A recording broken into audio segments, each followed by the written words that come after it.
সুমাইয়া জানো, তখন শব্দের দাম ছিল মানে এখন কি শব্দের দাম নেই? 11 টাকার কার্ড স্ক্র্যাচ করে রিচার্জ করলে 100টা SMS পাওয়া যেত। প্রতিটা শব্দের সীমা ছিল। তাহলে বেশি লিখতে পারতে না?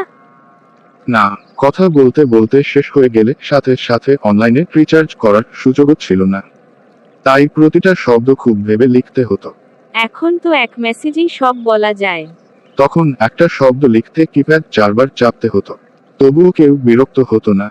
SMS বড় হয়ে গেলে? কেটে ছোট করে পাঠাতে হতো। গ্রিন টিক নিয়ে কোনো ঝামেলা ছিল না। অনলাইন না অফলাইন এই ভাবনাও ছিল না। তাহলে অপেক্ষা করতে হতো? হ্যাঁ, প্রতিটা SMS এর জন্য 2-3 মিনিটের অপেক্ষা। Good night, good morning.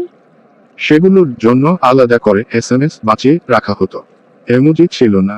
আবেগ বুঝতে হতো অনুভবে। তাহলে তখন মানুষ বেশি কেয়ার করত?